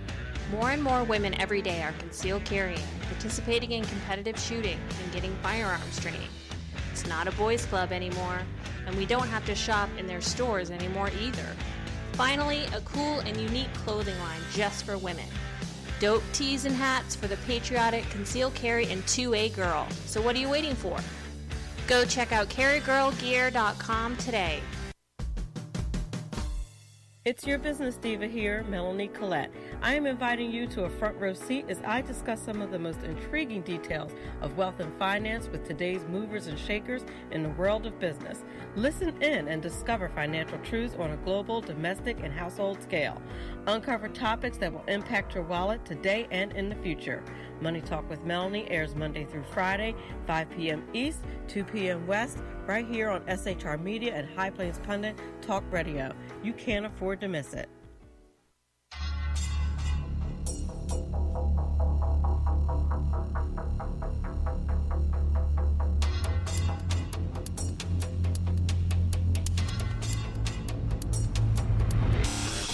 The new show on the SHR Media Network, Sackheads Against Tyranny. On SHRmedia.com. Go there quick like a bunny, 11 p.m. Eastern, 8 p.m. Pacific, every Wednesday. Live and direct on the SHR Media Network. SHRmedia.com. Be there.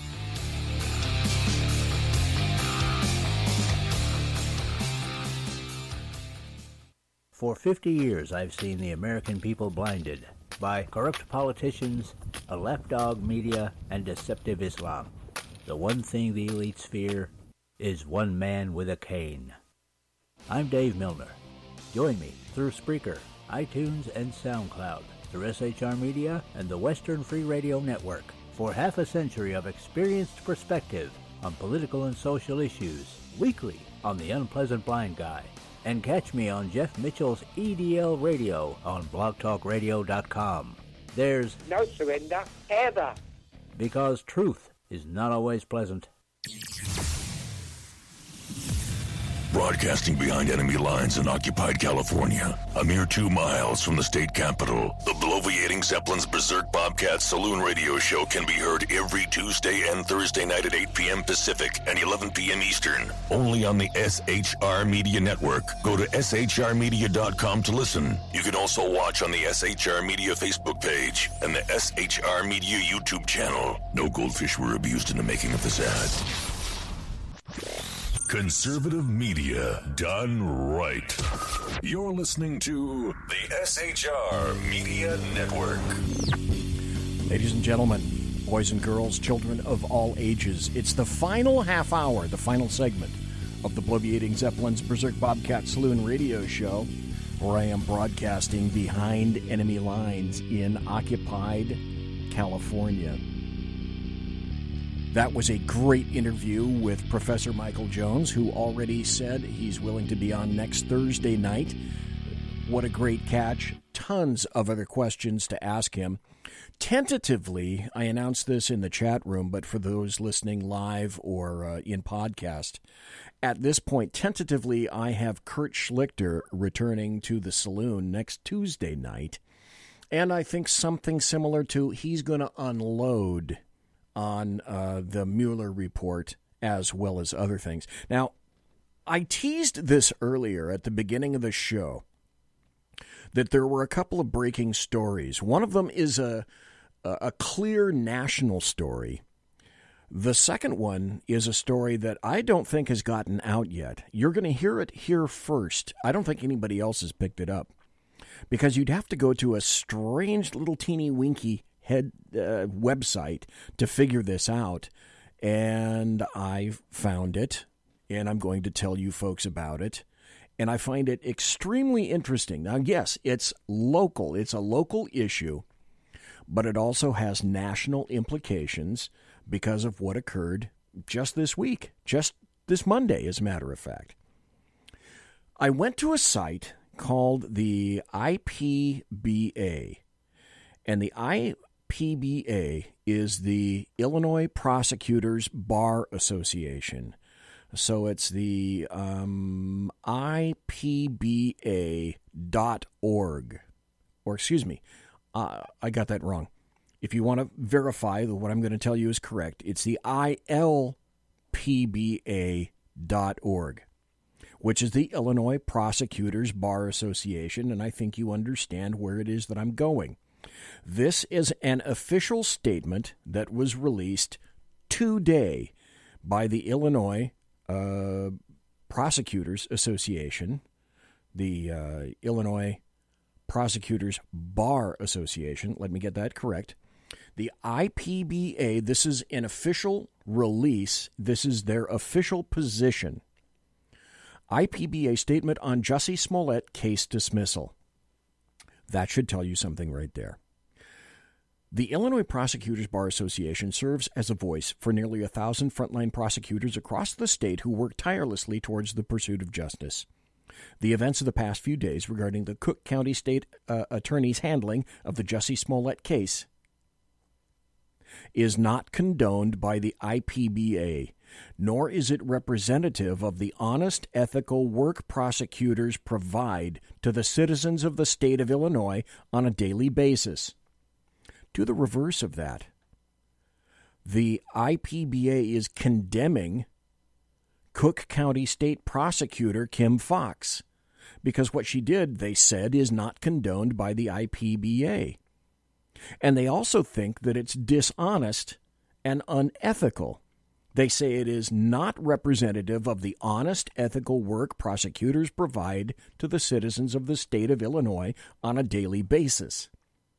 The manner in which this case was dismissed was abnormal and unfamiliar to those who practice law in criminal courthouses across the state. Prosecutors, defense attorneys, and judges alike do not recognize the arrangement Mr. Smollett received. Even more problematic, the state's attorney and her representatives have fundamentally misled the public on the law and circumstances surrounding the dismissal. This is a huge slap in the face to the Cook County State's Attorney's Office. The public has the right to know the truth, and we set out to do that here.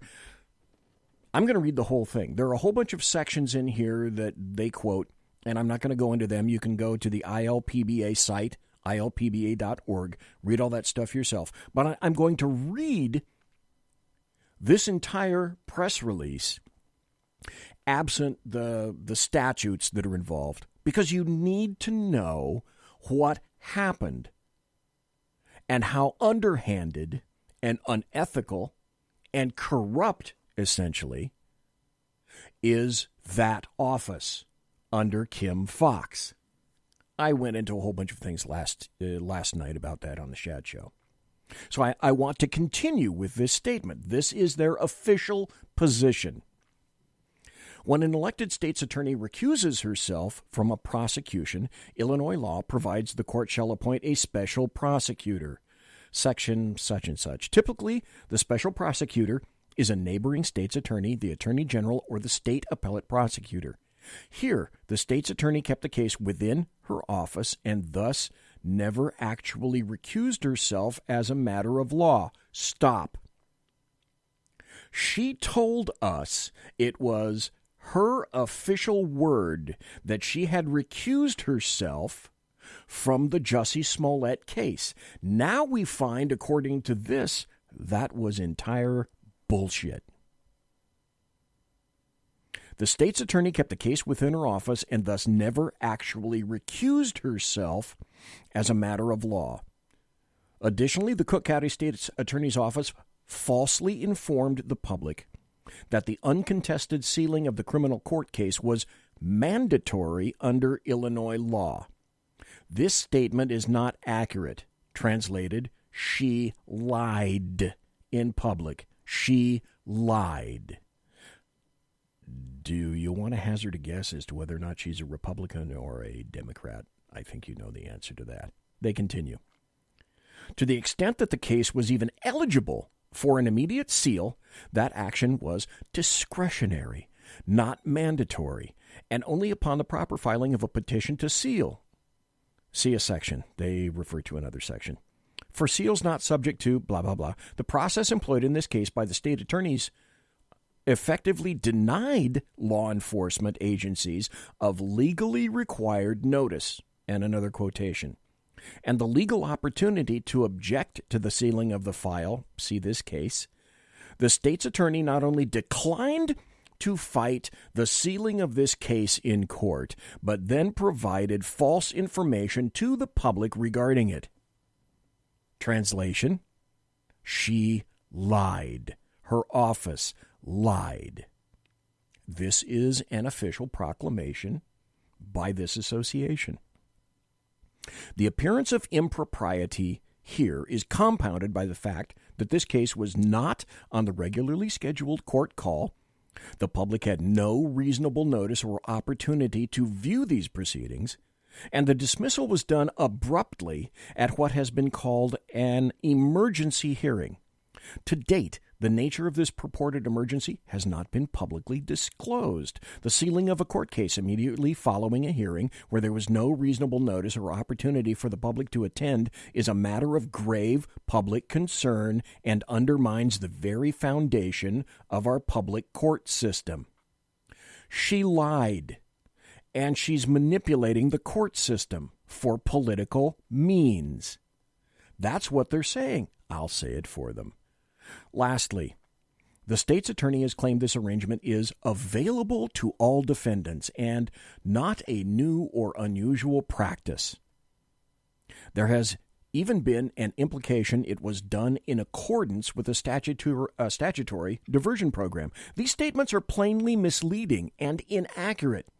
Translated, she lied. She lied to the citizens of Chicago. She lied to the Chicago Police Department. She lied to the citizens of the state of Illinois. And she lied to everyone who listened to her across the nation and the globe. These statements are plainly misleading and inaccurate. This action was highly unusual, not a statutory diversion program, and not in accordance with this is in italics in this release.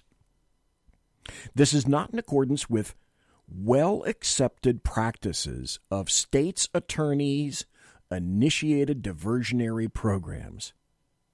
The IPBA supports diversion programs and recognizes the many benefits they provide to the community, the defendant, and to the prosecuting agency. Central to any diversion program, however, is that the defendant must accept responsibility. To be clear here, this simply was not a deferred prosecution. She lied. Prosecutors must be held to the highest standard of legal ethics in the pursuit of justice. The actions of the Cook County State's Attorney have fallen woefully short of this expectation. Through the repeated misleading and deceptive statements to the public on Illinois law and circumstances surrounding the Smollett dismissal, the state's attorney has failed in her most fundamental ethical obligations to the public. The IPBA condemns these actions, meaning she lied, it's corrupt, and she's unethical. But, folks, you knew that. It's Chicago and it's Illinois. This irregular arrangement was an affront to prosecutors across the state, the Chicago Police Department, victims of hate crimes, and the people of the city of Chicago and Cook County. We strongly encourage our members and the public to review the National District Attorneys Association statement on prosecutorial best practices in high-profile cases. Best regards, Lee Rupus, President, Illinois Prosecutors Bar Association.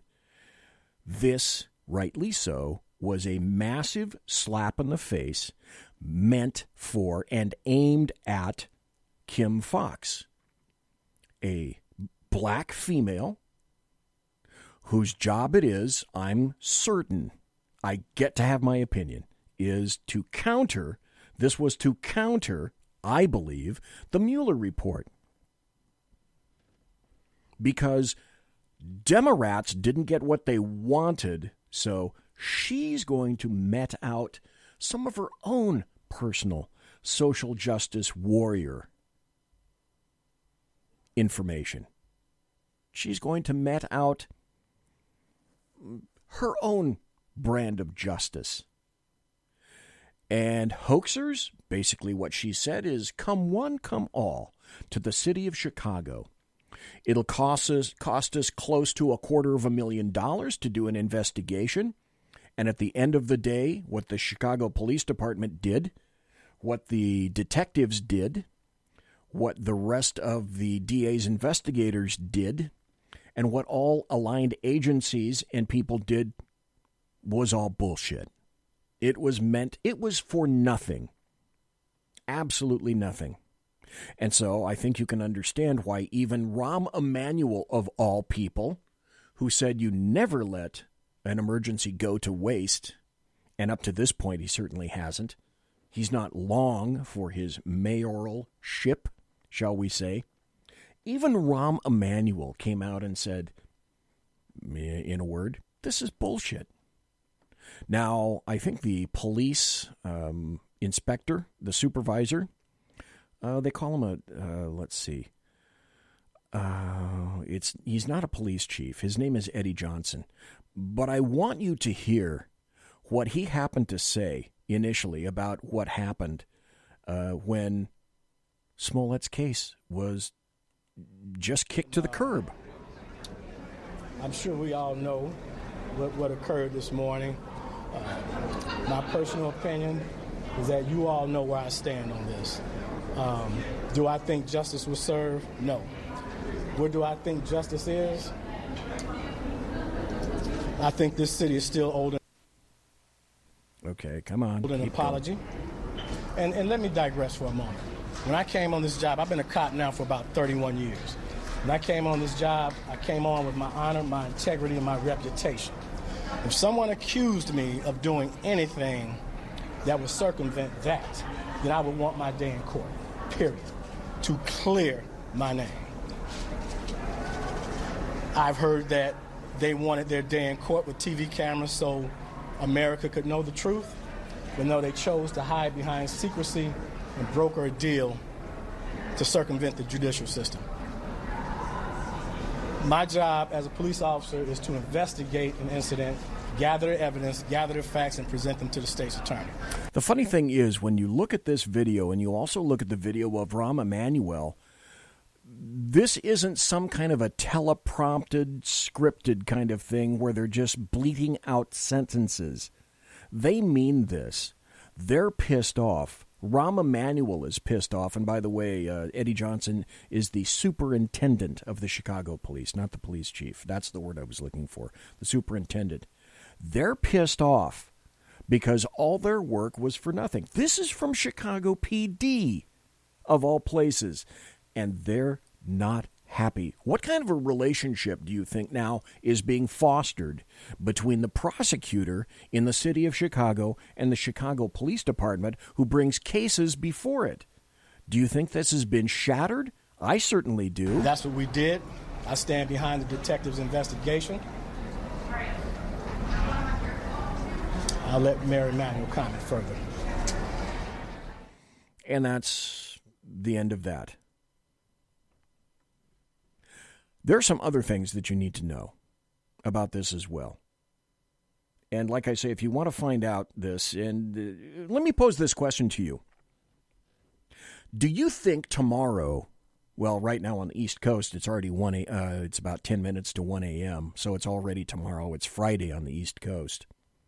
So, folks on the East Coast, do you think you're going to hear about the statement from the IPBA, the Illinois Prosecutors Bar Association, about Cook County Kim Foxx? Do you think that you're going to hear this bleated out on any of the major American media maggots, satellites, on their cables, on their TV shows, on their newspapers? Do you think this is going to be above the fold, page one? Or do you think they'll bury it? Or do you think they'll even mention it at all? Or will they give it a minute? Will Mediaite be able to count the seconds to which this is addressed? My guess would be keep your ears open tomorrow, Friday, to see if this is referred to at all. My guess would be no. But I wanted you to hear it right now, tonight. So tomorrow, just for the hell of it, dig around a little bit. You can go, and again, I'm going to give this to you so that you can see that I'm not making this stuff up. The IPBA, Illinois Prosecutors Bar Association, essentially slapped the crap out of Kim Foxx and called her a liar involved in corruption for political motives. That's what this says. That's what that means. If you want to find it, like I said, go to ilpba.org. ilpba.org. I'm not making this stuff up at all. Will we hear about it tomorrow? No.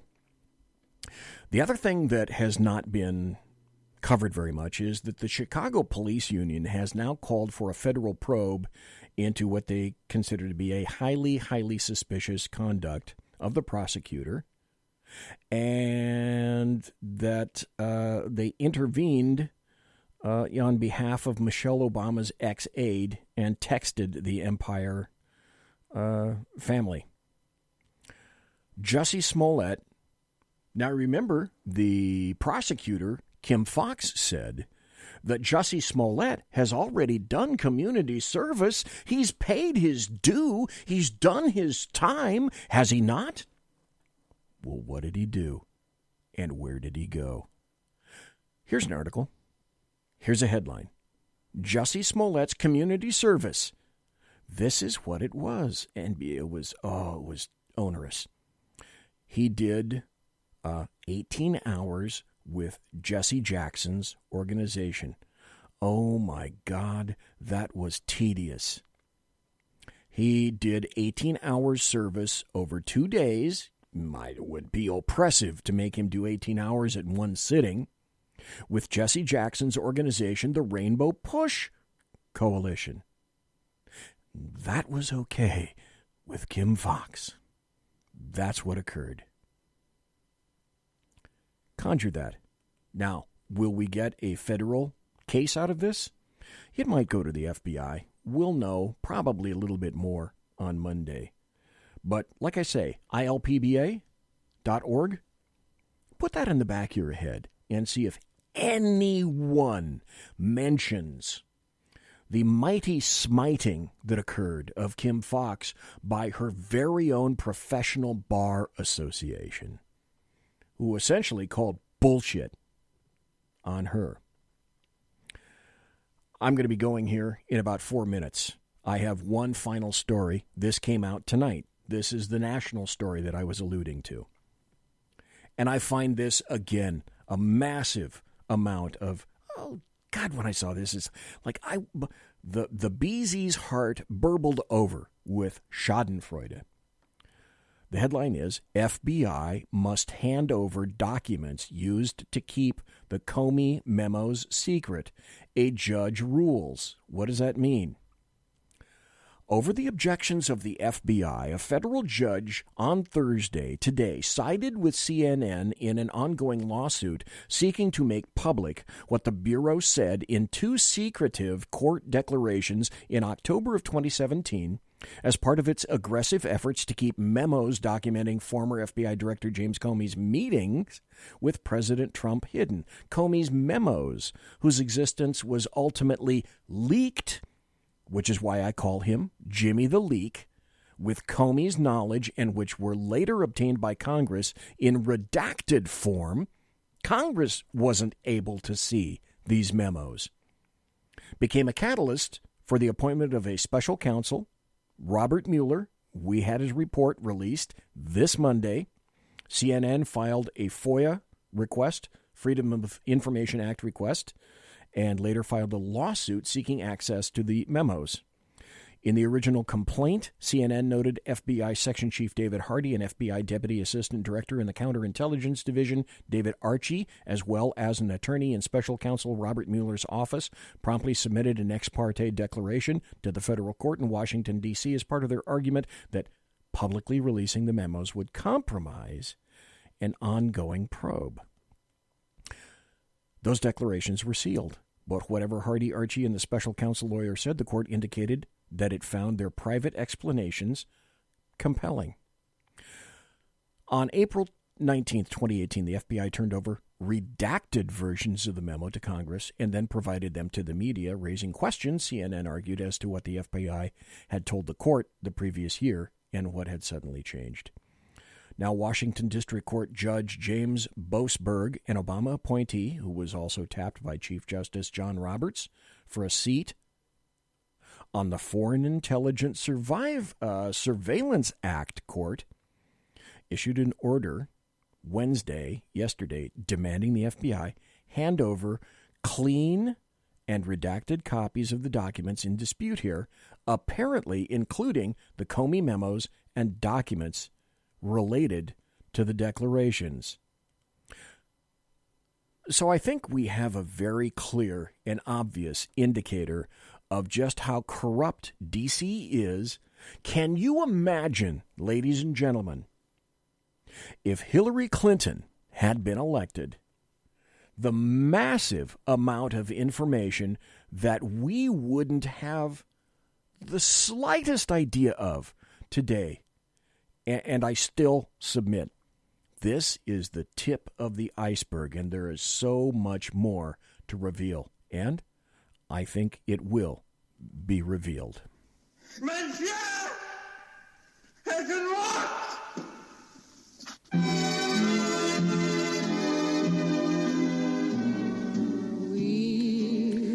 Ladies and gentlemen, boys and girls, children of all ages, I want to say thank you very much for listening to the Bloviating Zeppelin's Berserk Bobcat Saloon radio show, live and direct right here on the SHR Media Network. If you want to contact me, you can find me on Twitter at BZEP, B-Z-E-P. Also on my blog at bloviatingzeppelin.net.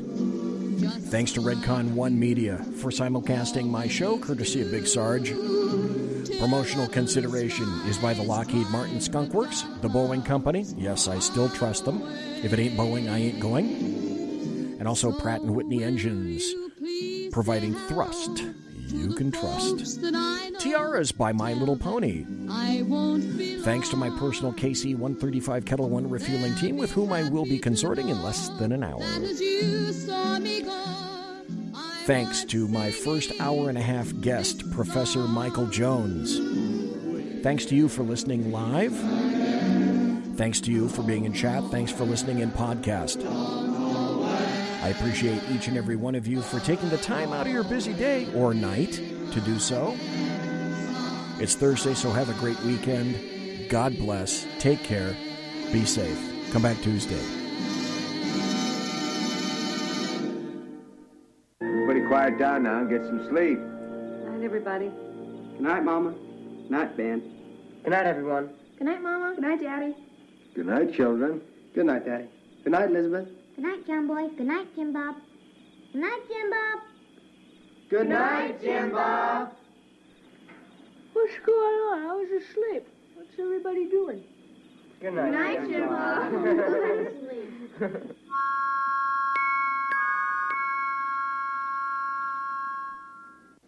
Good night, and good luck.